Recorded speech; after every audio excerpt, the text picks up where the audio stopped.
estos términos, ¿qué tenemos nosotros para decir que es el shock? Como lo hemos venido viendo en la historia, esto es un estado patológico que se da por una hipoperfusión tisular, como lo vamos a ver posteriormente en la fisiopatología. Nos va a generar que una disminución del aporte del oxígeno, porque como sabemos, quien nos lleva el oxígeno a todo nuestro cuerpo es la hemoglobina, dado que se une con el oxígeno y forman la oxihemoglobina, que nos va a dar las necesidades que necesita cada célula para poder realizar sus actividades. Entonces, si no tenemos oxígeno, lo que nos va a generar que es una hipoxia tisular y con el posterior disfunción orgánica en un poco tiempo, que puede ser agudo pero que puede ser de avance rápido. Entonces, los tipos de shock que nosotros tenemos, como ya sabemos, solo para recordar que ya nos han dado en el pregrado, es el hipovolémico que puede ser por causas hemorrágicas y no hemorrágicas, el obstructivo, el séptico, el anafiláptico, el neurogénico y el cardiogénico. Pero aquí hay una discusión que se ha estado viniendo dando en algunos artículos en donde nos preguntan, ¿un choque hipovolémico nos puede generar un choque cardiogénico? Pues, pues sí, o sea, si es que tenemos un menor volumen circundante a nivel de nuestras arterias, nuestras venas, ¿quién es el que bombea esa sangre? Es el corazón. Entonces, si no tenemos volumen, el corazón trata de compensar todo ese volumen que nosotros tenemos, ya sea afuera en el tercer espacio, perdiendo a nivel extra celular o extra de nuestro cuerpo, entonces nos va a generar problemas cardiogénicos. Entonces, por eso también les voy a mencionar aquí un poco de lo que puede generar a nivel del shock cardiogénico cuando el volumen circundante es menor. Me confirman si es que si se está pasando las diapositivas, por favor.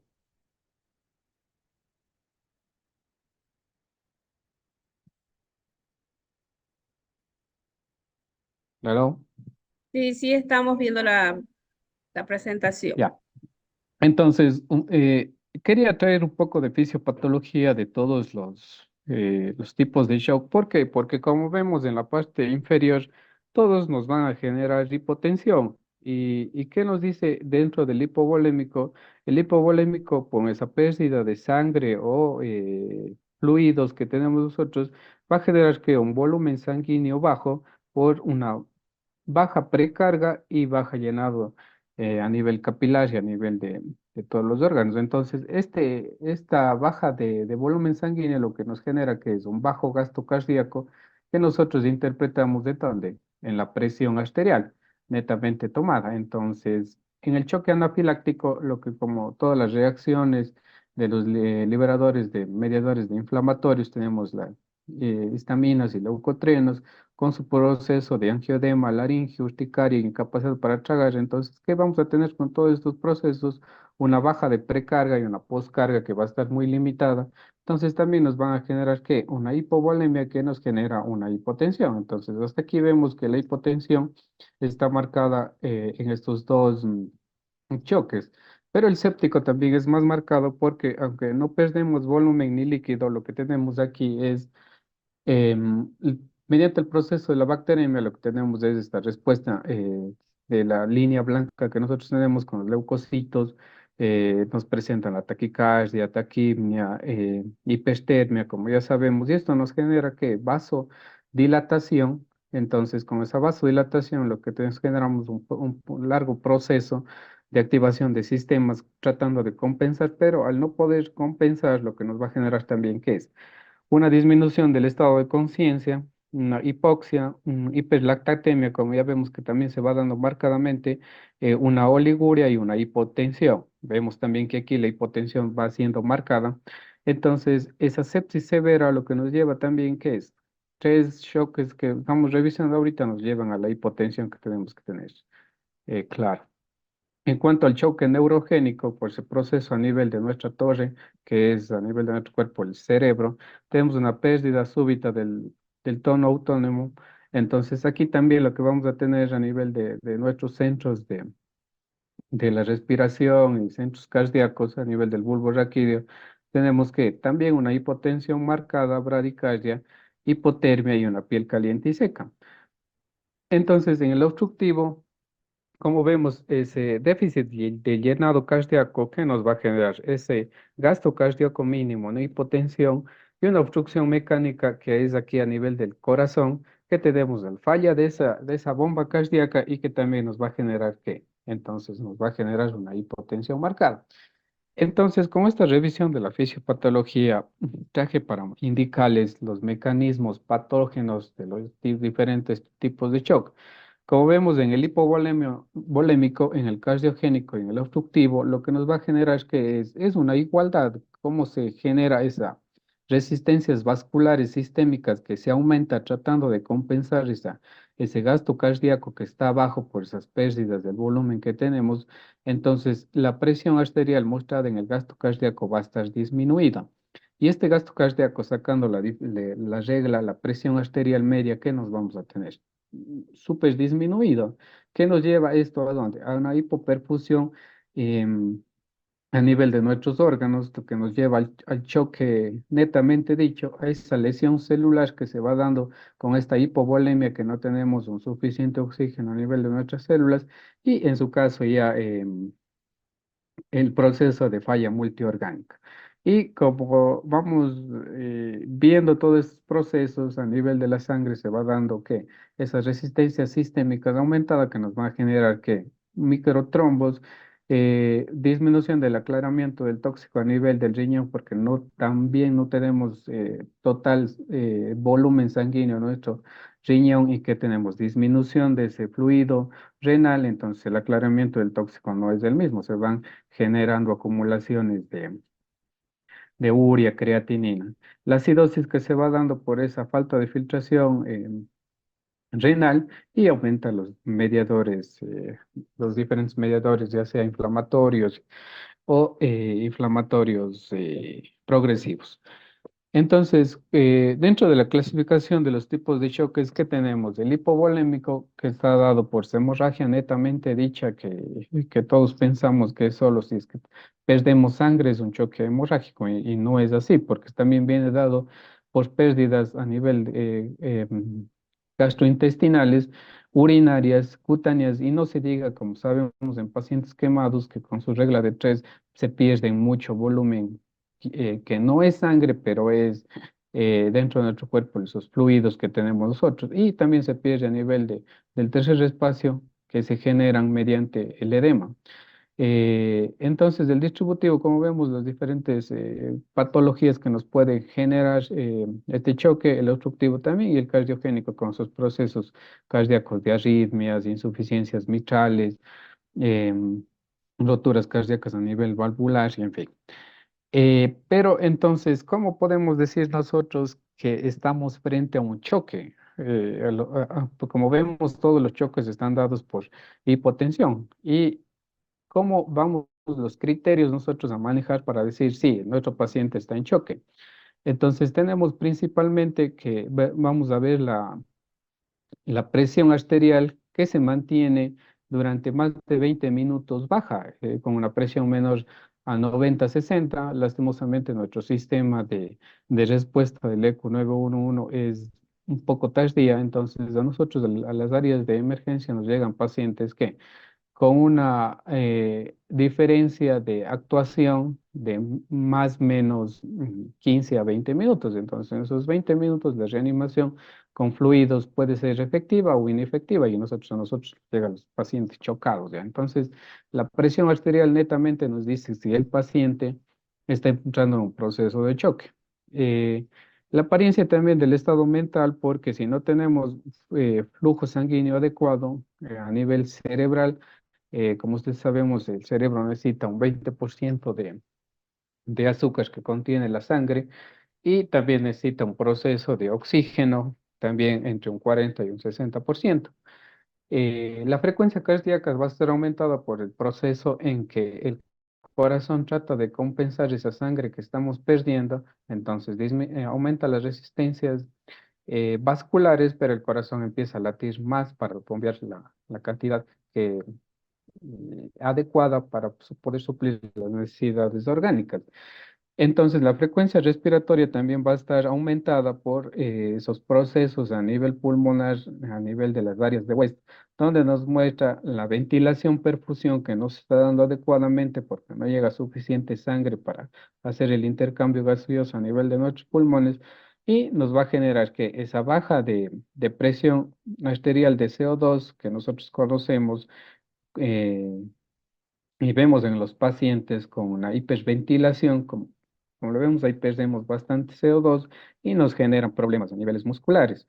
Ese déficit también de ácido base que nos vamos a tener disminuido y el incremento del lactato, como ya mencioné al inicio, el lactato nos indica en sí que a nivel celular ya tenemos problemas de oxígeno. La célula no está teniendo ese suficiente aporte de oxígeno y va a aumentar el lactato que nos indica que la célula está sufriendo una hipoxia tisular. Y algo muy importante que se maneja es la diuresis, que puede estar en oliguria, oliguanuria o en sillanuria, y es un gasto urinario que está menor a 0,5 miligramos por kilogramos por hora. Y si recordamos las guías de Cádigo, nos muestran que un proceso mayor de 6 horas que un paciente no genera un poco de orina, entonces ese paciente ya está entrando en falla renal con los diferentes procesos de Akin 1, Akin 2, Akin 3 y ese clareamiento de urea y creatinina.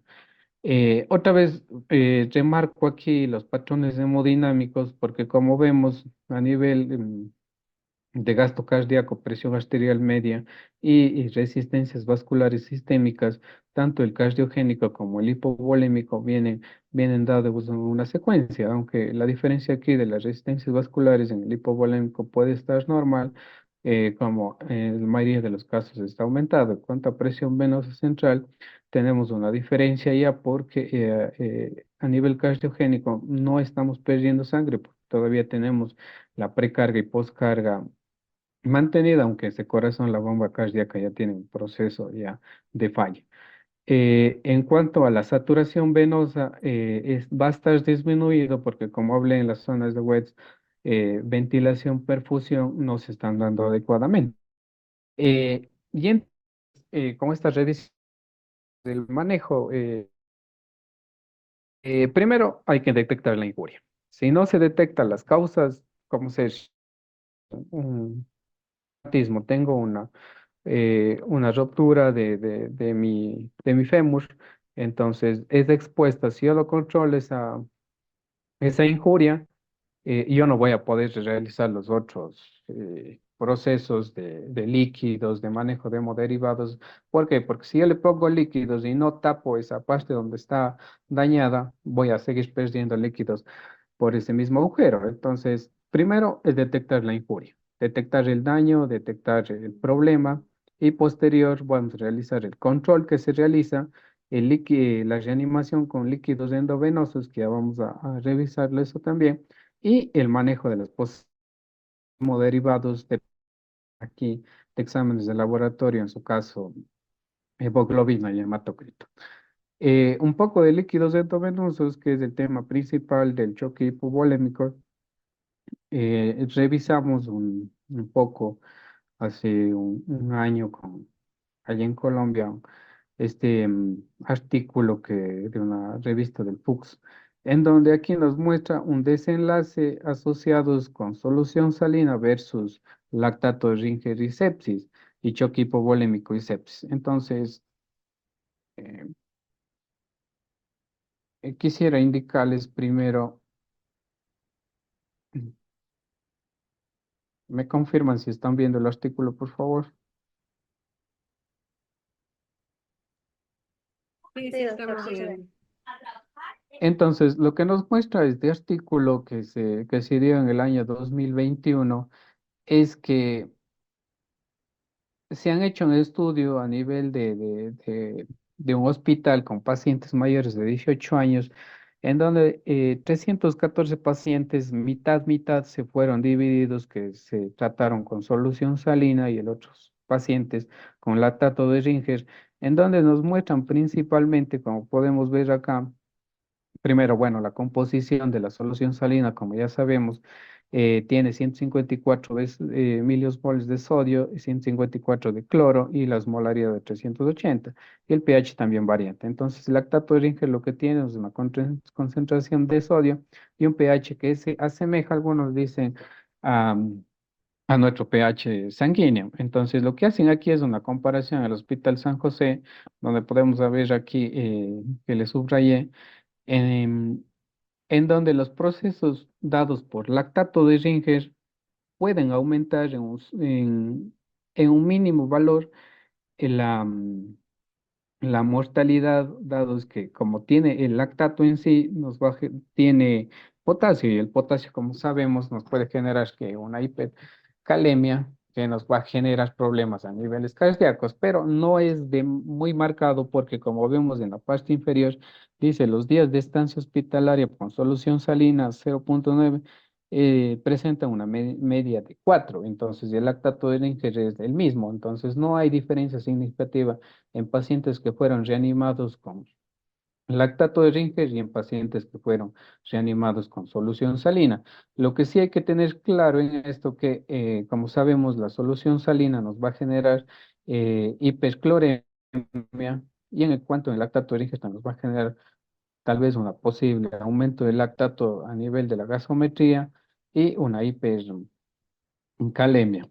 Lo que nos muestra también aquí es la mortalidad de una lesión renal aguda que puede ser un poquitín más elevado en cuanto al lactato de Ringer, pero las composiciones que se dice que es igual al de nuestro plasma no tienen mayor diferencia en cuanto a solución salina. ¿Y qué nos concluyen idóneamente aquí? Es que la elección de un cristaloide sobre el otro en todo paciente debe ser individualizado, porque no todos los pacientes y esa metabolización que nosotros vamos a tener no es la misma. Entonces, si nosotros individualizamos a cada paciente, vamos a ver posteriormente en los exámenes de laboratorio que algunos pacientes van a tener que hipercloremia o hiperpotasemia dados por esta reanimación que nosotros vamos a tener, que sabemos siempre, dependiendo de la presión y como vaya subiendo, vamos a administrar 500 o un litro de las diferentes soluciones. Entonces, este artículo les invito a leer. Es muy interesante en donde nos van mostrando cómo se van dando estas reanimaciones y que no generan ningún daño. Como sabemos, en los servicios de emergencia, no podemos también muchas de las veces estar escogiendo con qué voy a reanimar a mi paciente porque es una situación urgente, ¿no? Si tenemos a la mano solución salina al 0,9%, le ponemos. Tenemos lactato, o sea, hay que colocar. Primero es salvar la vida del paciente y luego podemos ya tratar, dependiendo de los exámenes de laboratorio, cómo nos salga. Eh, ya.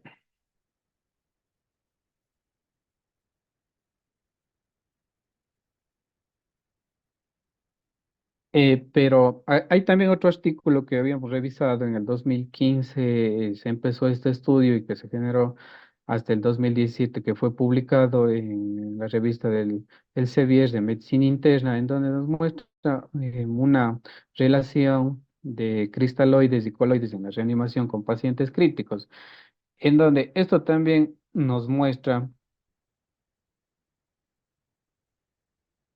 aquí le hice un pequeño eh, mapa en donde vemos que la reanimación con fluidos y líquidos endovenosos, los cristaloides principalmente que tienen agua, electrolito y azúcares, ¿no es cierto? Entonces tenemos las diferentes soluciones que pueden ser hipotónicas, en este caso la de cloruro de sodio 0,45%, que está indicado una deshidratación. Las isotónicas que está dado por la solución más conocida, la solución salina el 0,9%, y algo que hay que tener muy claro es que después de los 60 minutos que nosotros administramos la reanimación o en solución continua de solución salina al 0,9%, después de los 60 minutos, solo el 20% de la solución va a quedar en el espacio intracelular. Entonces, ¿qué nos quiere decir esto? Que el 80% o bien perdemos nosotros, pero la mayoría, en algunos estudios nos dicen que el 30% se nos queda a nosotros en nuestro tercer espacio. Entonces, esto ya, si hicimos una mala reanimación, y con el posterior no le valoramos bien al paciente, lo que nos va a generar que es problemas ya a nivel de extremidades superiores e inferiores, como ese propio edema que nosotros vamos a tener, o en su caso, no, se da en pacientes que han sido mal reanimados, se da ya edema agudo de pulmón o problemas cardíacos, ya con taponamientos cardíacos. En sí. Las hipertónicas aquí nos muestran que también tenemos el cloruro de sodio al 3 y al 7,5%. En este caso es el paso de cuando queremos pasar el agua del tercer espacio a la zona intravascular, ¿ya? Las soluciones balanceadas que está dando por nuestro propio lactato de Ringer, en donde aquí, como les mencioné, es una composición casi igual o parecida a la de nuestro plasma. También con lo que algunas de las veces nosotros reanimamos en el área de emergencia es con las gelatinas. Aunque esto es de expansores de volumen, esto nos va a generar tal vez efectos secundarios como son fracasos renales, sepsis en pacientes que no han sido bien reanimados y que no tenemos un buen manejo de líquidos. Y en su otro caso, como nosotros vemos la albúmina, ¿para qué? Para reclutar ese volumen que está en el tercer espacio que se le puede manejar posteriormente ya con los exámenes de laboratorio y una interconsulta con nefrología. Entonces, ¿qué nos quiere decir aquí este estudio? Nos quiere decir que en reanimación con lactato de Ringer, el problema máximo que nosotros vamos a tener es esa hiperpotasemia.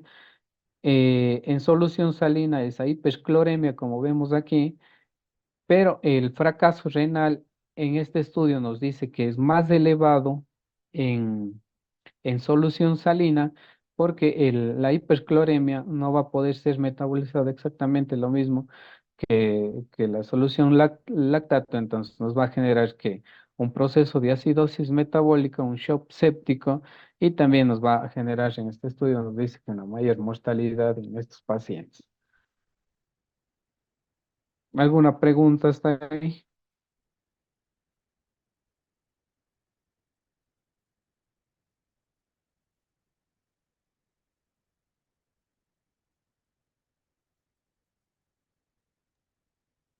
¿Sí me receptan?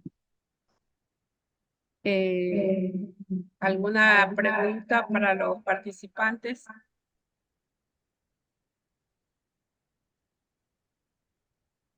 Bueno, continuamos.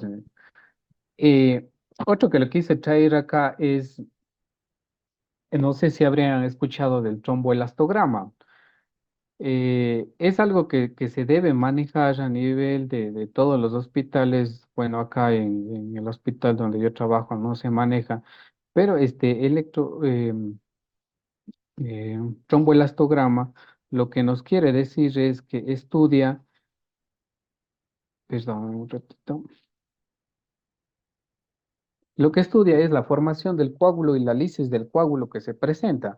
Entonces, con este tromboelastograma, lo que nos viene en las diferentes etapas nos muestra con qué nosotros tenemos que manejar al paciente que en su caso sangró o sigue o continúa sangrando y ya le reanimamos nosotros con volumen, pero todavía tenemos unas pérdidas que no las cuantificamos o no las podemos ver porque puede ser pérdidas a niveles gastrointestinales que no se pueden estudiar netamente hasta que se haga una endoscopia. Entonces, lo que nos muestra esto es el tiempo de iniciación del coágulo, que viendo desde que se forma tiene unos valores normales del 5 a 10. Entonces, si en este proceso que vemos aquí, un poco verde en la pasta inicial, está afectado, entonces, ¿con qué debemos tratarle al paciente? Con plasma fresco congelado.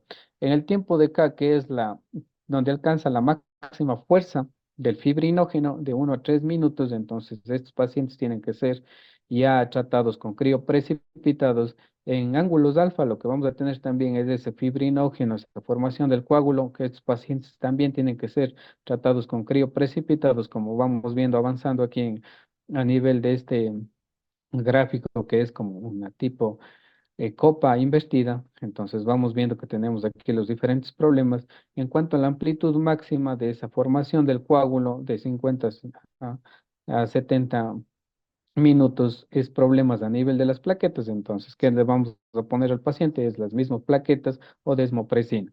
Y en cuanto a la lisis del coágulo, cuando el fibrinógeno, o sea, se están formando ya el coágulo, entonces aquí lo que vamos a tratarles ya es con ácido tranexámico o ácido aminocapriónico. Entonces, esto sería algo ideal, pacientes que continúan sangrando y se hace este examen y sabemos con qué podemos nosotros reanimarles.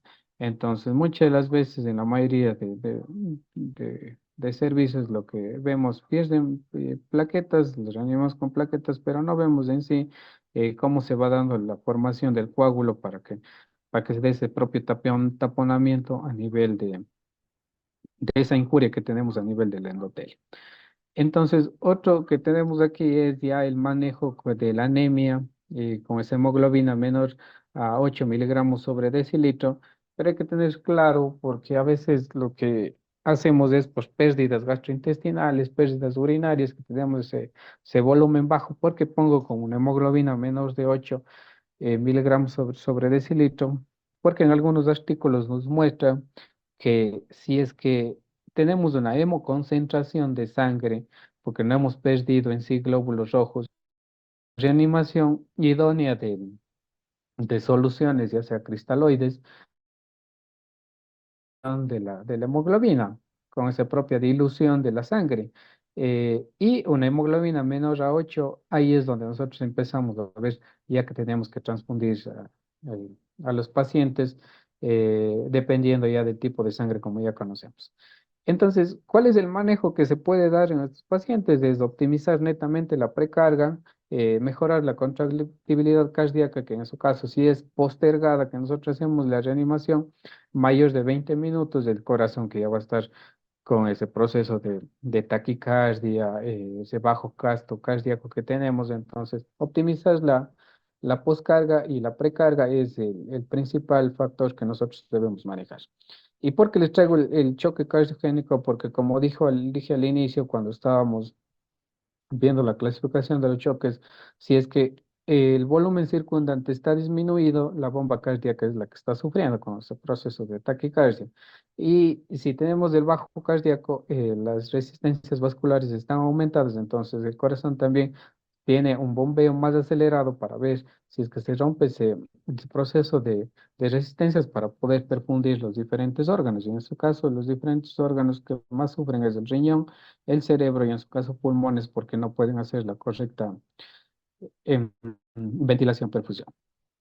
Entonces, la definición del choque cardiogénico viene dado por esa disminución de la perfusión tisular, ese fallo de la bomba cardíaca en presencia de un inadecuado volumen intravascular. Ese es por pérdidas que nosotros ya vemos que puede ser pérdidas sanguíneas netamente, pérdidas gastrointestinales, pérdidas urinarias, ¿ya? Entonces, las causas principales es ese fallo de la bomba cardíaca, esas complicaciones a nivel de corazón que se pueden dar ya en pacientes que se han demostrado que pacientes que no han sido bien reanimados o que han sido reanimados, en su caso con lactato, pero no se han realizado una buena monitorización cardíaca o que no se han hecho un electrocardiograma en el tiempo de estancia en el hospital, entonces van a tener ese proceso cardíaco que vamos a ver en las diferentes ondas electrocardiográficas que han tenido que un infarto agudo del miocardio, pero que ha sido leve, o así como también una elevación del ST, que como vemos es un problemas cardíacos. Entonces, la causa, como vemos, es un infarto agudo del miocardio que se presenta ya en el electrocardiograma, es insuficiencia valvular que se da netamente ya en procesos de problemas de pacientes cardíacos, es insuficiencia aórtica, porque como sabemos, la aorta también tiene bastante presión cuando esa sangre sale del corazón, entonces si es que tenemos esa resistencia bastante elevada, puede producirse un daño, un aneurisma a nivel aórtico. Las taquicardias que se presentan, o en su caso posterior, las bradicardias, cuando nos tenemos un mal manejo a nivel cardíaco. Entonces, dentro de la fisiopatología, que esto que querías indicar que es muy importante, lo que tenemos es las diferentes fases. Entonces, en estas fases lo que logramos nosotros ver es que se dan lo mismo. El choque cardiogénico en las tres fases, lo que tenemos en la primera es una fase de compensación cardíaca en donde se estimula primero el sistema nervioso simpático, ¿no es cierto? Tratando de compensar, ¿qué hace? Aumenta la frecuencia cardíaca, aumenta la contractibilidad y aumenta, tratando de aumentar el gasto cardíaco. Entonces, con esta compensación, lo que, que lo que quiere el corazón es un mayor aporte de oxígeno a nivel del miocardio y a nivel de la perfusión de los órganos principales, como ya mencioné, pulmonar, renal y cerebral. Entonces, también la disminución de la perfusión renal para que para active el sistema renina-angiotensina-aldosterona, en este caso para que elevar la presión arterial y aumentar que el volumen de líquido intravascular con esa disminución del filtrado glomerular para tratar de no perder tanta agua. La liberación de sustancias vasoreguladoras, entonces aquí lo que vamos a tener es esa vasoconstricción y vamos a tener perfusión a nivel de los principales órganos, ¿ya? En la fase 2 lo que tenemos es una hipotensión descompensada en donde ya el corazón ya no pudo compensar en la primera fase y en la segunda fase empieza a deteriorarse con su propia taquicardia, menos tiempo de la sístole, un aumento del consumo de oxígeno, menos flujo coronario, una disminución del aporte de oxígeno a nivel de todas las células. em, ya va a producir una isquemia a nivel del corazón, ese aumento del volumen intravascular, que donde nosotros perdemos más líquido, nos va a generar una congestión pulmonar y nos va a generar un derrame pleural, trastornos del intercambio gaseoso, porque no tenemos esas zonas de Wets bien perfundidas, ese aumento de las resistencias vasculares que nos va a generar que esa hipotensión netamente ya tisular y esa respiración de las células ya anaerobias. Pero si en la primera fase nosotros no pudimos actuar y en la segunda también no la desarrollamos en el tratamiento adecuado, lo que vamos a tener es una fase 3 de un shock irreversible. Aquí ya se perpetúa lo que es la demanda de oxígeno a nivel del miocardio, a nivel de todas las células, de esa propia lesión irreversible que ya vamos a ver que no vamos a poder manejar ya. El paciente va a entrar en proceso de ventilación mecánica, esa disfunción orgánica y aquí la muerte. Se va a producir un síndrome coronario en donde el corazón ya está aturdido, miocardio que va a empezar a invernante y una disminución de la contractibilidad. Como vemos, si perdemos nosotros volumen, no es solo que nosotros ya le ponemos soluciones endovenosas y ya, le aumentamos la presión arterial y el paciente salió. No, el problema es netamente después cardíaco, porque los pacientes se van descompensando poco a poco por ese problema del que si el corazón bombea la sangre y no tenemos sangre para bombear, el corazón es el que sufre. Entonces, la clínica netamente, como ya habíamos mencionado, es por esa hipotensión que está marcada a nivel de la presión arterial sistólica menor a 90, perpetuada mayores de 20 minutos, esos síntomas de hipoperfusión tisular, que está dado por la acidosis láctica, la palidez, la frialdad de la piel, la sudoración en sí, la cianosis que se va a ver a nivel distal y a nivel central también, eh, y esa oliguria que va a tener siempre marcada porque el riñón no está perfundiendo bien. Las manifestaciones de insuficiencia cardíaca, como ya sabemos, es disnea, es apolimia, los estertores pulmonares y la distensión venosa yugular. No sé si habían escuchado alguna vez sobre el síntoma de la rana, cuando vemos a nivel yugular que están palpitando bastante la, las venas yugulares, entonces ahí tenemos ya problemas cardíacos. Los estudios que se hacen posteriormente es la radiografía de tórax para ver si no tenemos ya infiltrados pulmonares o derrames pleurales que se vamos viendo a nivel de los ángulos costofrénicos. Ese ecocardiograma para ver cómo está la fracción de eyección del ventrículo izquierdo y la monitorización hemodinámica que debe ser precisa para saber si el corazón en sí está fallando o en dónde es el problema. La verdadera monitorización cardíaca sería idónea con el catéter de Swan-Ganz porque el catéter nos muestra en sí el gasto cardíaco en vivo y en directo, como se dice, ¿no? Mediante ese proceso de enviar una solución fría circundante a nivel del cuerpo y nos da la presión arterial específica y la que es la precisa. Entonces, el manejo ya después que nosotros reanimamos al paciente, muchas de las veces no nos sale y posterior tenemos que hacer una interconsulta ya con la unidad de cuidados intensivos, en donde el tratamiento ya va a ser con adrenalina, dopamina, esos medicamentos vasoactivos, con noradrenalina, vasopresina, nitroglicerina, nitroprusiato, y en su caso pacientes que con estos medicamentos ya no mismo se les puede sacar, ya entran a procesos de balón de contrapulsación y procesos de ECMO. No sé si habían escuchado alguna vez, el ECMO es una terapia que se está manejando hoy en día post-trasplante renal o cardíaco. Y lo principal es tratar las arritmias. Aquí tengo un poco de situación de un paciente que nosotros tuvimos allá en Colombia, de un paciente que entró por ese choque hipovolémico, no se manejó bien la reanimación con fluidos y el paciente terminó en lo que es en el área de cuidados intensivos porque el paciente hizo una fracción de eyección disminuida, menos de 40, hizo un derrame pulmonar y el paciente tuvo que ser entubado, se le sacó después de dos meses al paciente porque los problemas cardíacos que él tenía con hipertensión arterial fueron fueron agravantes para que se dé una falla multiorgánica de este paciente. Pero en cuanto a enfermería, lo que nosotros manejamos, como sabemos, es la NANDA, en donde aquí lo que se ve afectado es el patrón de actividad de ejercicio, en donde el diagnóstico propio es la disminución del gasto cardíaco relacionado con esa alteración de la precarga. El corazón empieza a tratar de mandar el volumen adecuado, pero no puede porque tiene baja volumen circundante, está secundario ese choque hipovolémico. Entonces, dado las actividades, aquí lo que debemos vigilar que es lo principal, los signos vitales, en especial la presión arterial y la frecuencia cardíaca y también la saturación de oxígeno, porque si no estamos reanimando bien, va a ir cayendo poco a poco, como vemos en la saturación venosa de oxígeno.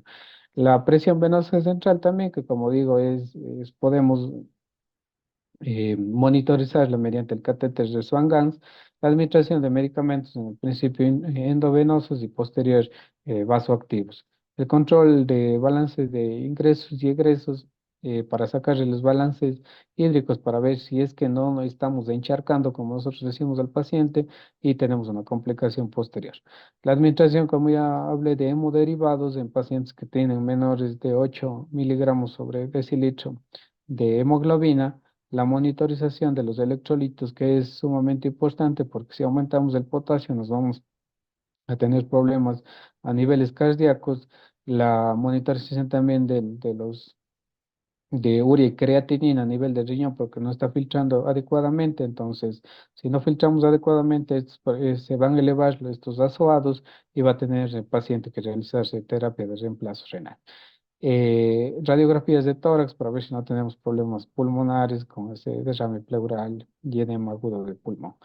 Y educarle a la familia que esto no podemos dejar de hacer nosotros como enfermeros, aunque, bueno, a veces no nos da mucho la potestad para dar información al familiar, pero debemos sí decir, ser claros y certeros en decir que el paciente desde que llegó, verle cómo llegó y no darle falsas esperanzas a los familiares, porque muchas de las veces salimos, vemos al paciente desesperado y lo que le decimos es cálmese, cálmese, que su paciente le estamos atendiendo, pero cuando uno se está frente a un familiar nuestro que está en su proceso, es desesperante ver cómo no se tiene información. Entonces, la adecuada información al paciente es lo que a ellos también les va a ir, en su caso, calmando, porque el paciente ya está siendo tratado como siendo también certeros y verdaderos en decir que el paciente cómo está ya. Entonces, pero este es manejo ya médico que tiene que dar la información. Entonces, eso es lo que he traído para ustedes en cuanto a revisión de los choques, de los diferentes choques, choques hipovolémicos y el cardiogénicos. No sé si tienen alguna consulta, alguna pregunta, estoy dispuesto a poder solucionar sus inquietudes.